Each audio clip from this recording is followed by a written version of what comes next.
Hello students, welcoming to this e learning session of our Delta Home. आज का हमारा topic है fertilisation in human beings. So सबसे पहले फर्टिलाइजेशन मीन्स क्या, इसके प्रीवियस वीडियोस में हमने देखा था फर्टिलाइजेशन इन प्लांट्स उसमें भी, लेकिन अब आज के टॉपिक में हम देखने वाले हैं fertilisation in human beings. Yeah very good. Now see the what is now the fertilisation. Fertilisation means क्या होता है? Yeah see same definition. Yes correct, yes ma'am.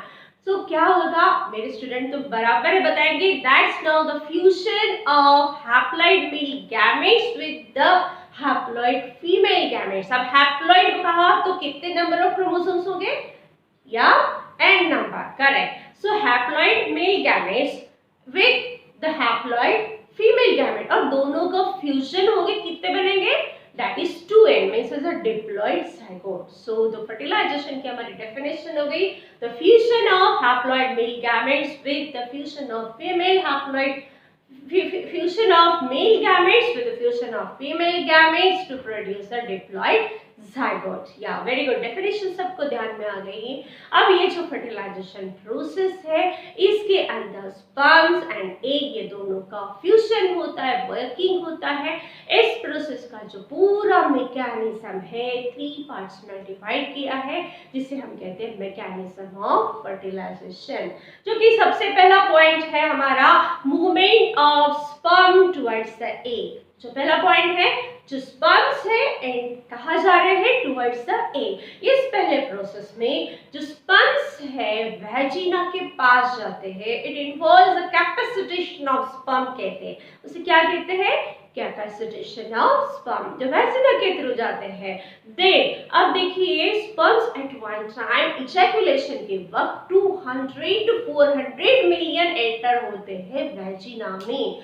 उसमें से आधे डिस्ट्रॉय हो जाते हैं, ब्रोकन हो जाते हैं, डिमोलाइज्ड हो जाते हैं। तो बच्चे क्या? आधे। जो बचे हैं वो अंदर जाएंगे प्रोसेस के लिए, जो कि उसे कहते हैं हम कैपेसिटेशन। एंड इस पूरे प्रोसेस को हमें लगता है 5 to 6 hours। तो कैपेसिटेशन प्रोसेस के लिए कितना टाइम लगता है? 5 to 6 hours। अब कैपेसिटेशन होने की वजह से the sperms become the extra active. क्या हो जाते हैं? बहुत ज्यादा एक्टिव हो जाते हैं। बाकी के आधे तो पहले डिस्ट्रॉय, जो बच्चे हैं उनका तो वर्क होना चाहिए, सो एक्स्ट्रा एक्टिव हो जाते हैं। Begin in short moving upwards from the vagina to uterus. जो वैजिना से कहा जा रहा है अभी, वो यूटेरस की तरफ उनका प्रवाह, उनका जर्नी चालू हो जाता है। तो कहाँ तक? Oviduct. And now the prolongation enzyme activate होती है। तो prostaglandins activate the sperms vestibular secretion of female also enhance sperms mobility. जो हुआ होता है, जो फीमेल के भी ग्लैंड्स होते हैं और मेल के भी, वो एक्टिवेट करते हैं स्पर्म्स को। तो स्पर्म्स स्विम इन एवरेज, और जो स्पर्म्स दौड़ते हैं एक के तरफ, उसका एवरेज स्पीड नियर अबाउट होता है 1.5 to 3 mm पर मिनट। और स्पीड से दौड़ते हैं वो। आगे चलते हैं एक के तरफ। Now the sperm reach into the ampulla as a result of their ova, the swimming and pair by the contraction of uterus and fallopian tubes। अब इस वजह से आफ्टर द कैपिटेशन, अब कैपिटेशन मीन्स क्या हो गया कि स्पर्म्स वैजिना से फैलोपियन ट्यूब तक का जो सफर तय कहते हैं, उसे कैपेसिटेशन ऑफ स्पर्म्स कहते हैं। अब ये जो प्रोसेस है, एम्पुला में जाते हैं।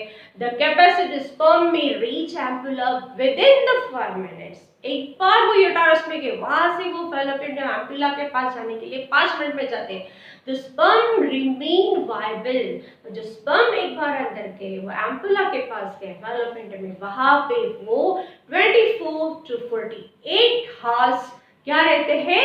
वायबल रहते हैं। फीमेल का ओवा कितना तक रहता है वायबल? Only for 24 hours। लेकिन मेल का जो स्पर्म्स है वो वायबल होता है 24 to 48 hours, मीन्स 2 दिन वायबल होता है। Next point is, so second portion जो है, अभी सेकेंड प्रोसेस पे जाएंगे, that is the entry of sperm into the egg. अब जैसे स्पर्म एंटर हो गए थे फैलोपियन ट्यूब में, अब वो क्या कोशिश करेंगे, एग के पास जाने की, एग के पास मिक्स होने की। तो 200 से 400 मिलियन स्पर्म में से कुछ ही ने मैनेज किया एम्पुला तक जाने के लिए। Many sperms reaches the ampulla but only a single sperms fertilized है।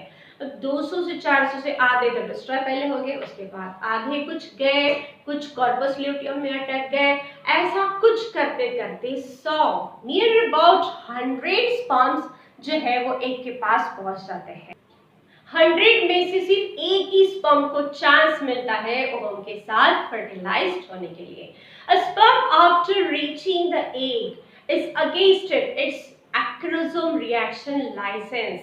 अब यहाँ पे होती है एक्रोसोम रिलीजेस, एक लाइसेंस होते हैं, कुछ एंजाइम्स है। कौन सा एंजाइम का है ना, lysins, hydrolytics and corona penetrating enzyme. इस तरीके से कुछ एंजाइम है that is hyaluronidase and corona penetrating enzymes, और ये क्या करते हैं, डिसॉल्व करते हैं क्या, एग का शेल एंड जो स्पर्म्स जो होते हैं वो एंटर होनी चाहिए, इसलिए एग का जो शेल होता है उसे पेनिट्रेट, उसे डिसॉल्व करने के लिए एंजाइम प्रोड्यूस होते हैं। Then the sperms and dissolve the cells of corona radiate as the sperm had passed through this zona pellucida of egg। zona pellucida का होता है, एग में होता है, जो कि हमने पहले oogenesis में पढ़ा है पहले के प्रीवियस वीडियो में। और zona pellucida का जो कवच है उसको डिस्ट्रॉय करके स्पर्म कोशिश करता है अंदर जाने की। The zona pellucida has fertilized the receptor of proteins, कुछ प्रोटीन्स वो रिसीव करता है, that's now ZP3 and ZP2। then the fertilization binds to specific and protein antiproteins produced it now। तो इस तरीके से zona pellucida अपना वर्क करना चालू करता है। अब देखिए जो स्पर्म्स है कोशिश कर रहा है एक के अंदर जाने की, सबसे पहला जो कवच होता है दैट इज ज़ोना पेलुसिडा। यहाँ पे कुछ एंजाइम सीक्रेट होती है और इस प्रोसेस को हम कहते हैं एक्रोसोम रिएक्शन। जो स्पर्म का हेड है वो टचेस करता है ज़ोना पेलुसिडा को, then the what is form, वो रैप्चर्स करेगा और इसमें से सिर्फ एक ही स्पर्म को अंदर जाने के लिए चांस मिलेगा, बाकी के लिए फिर से लॉक बाइंड, आप नहीं आ सकते। सिर्फ ओनली एक ही स्पर्म का न्यूक्लियस एंटर हो जाता है और ओवा का न्यूक्लियस मिक्स होकर जो रिएक्शन होती है called the acrosomatic reaction। A small fertilization cone is produced from that the sperm head comes in contact with this cone and it produces a weak wave of depolarization जो ready करते हैं। और इस तरीके से अब स्टार्ट हो रहा है हमारा फर्टिलाइजेशन का नेक्स्ट स्टेप्स। तो इसके बाद अब हम जाएंगे थर्ड पॉइंट पे, दैट थर्ड पॉइंट हमारा जो है एक्टिवेशन ऑफ ओवम, और इसके लिए क्या करेगा, sperm touches the vitelline membrane, जो कि ज़ोना पेलुसिडा के बाद में कौन सा आता है, vitelline membrane. A cortical reaction gives activity changes the vitelline membrane and fertilized membrane by deactivating the sperm restores by zona pellucida। और इस तरीके से zona pellucida के बाद vitelline membrane में अंदर जाएगा, it creates a around the fertilization process। और अब जैसे ही अंदर चलने लगेगा तो ओवम क्या हो जाएगा, अपने आप एक्टिवेट। अब एक्टिवेट होगा तो फिर क्या होगा, fusion of egg and sperm. Ovum जो फर्टिलाइजेशन में है एक स्टेज क्या करेगा, जो कि ओवम में मेटाफेज स्टेज, मेटाफेज जो हमारी सेल डिवीजन में थी, मियोसिस में, ओगेनेसिस में हमने देखा था, उसको मेटाफेज 2 को रोक दिया जाता है, वो होने नहीं देते हैं ओवम में। क्यों, उसका अटैक किया जाता है, जब वो फर्टिलाइज करेगा तब वो एक्टिवेट होगा। मींस अब जब यहाँ पे स्पर्म एंटर हो गया और फर्टिलाइजेशन हो रहा है तब ओवम का मेटाफेज 2 यहाँ पे कंप्लीट होता है। Then contact of the sperm जो विटेलाइन मेम्ब्रेन में होता है वो एक्टिवेट कर हो जाता है and then it completes the meiosis 2। और इस वजह से सेकेंड पोलर बॉडी रेडी हो गई है।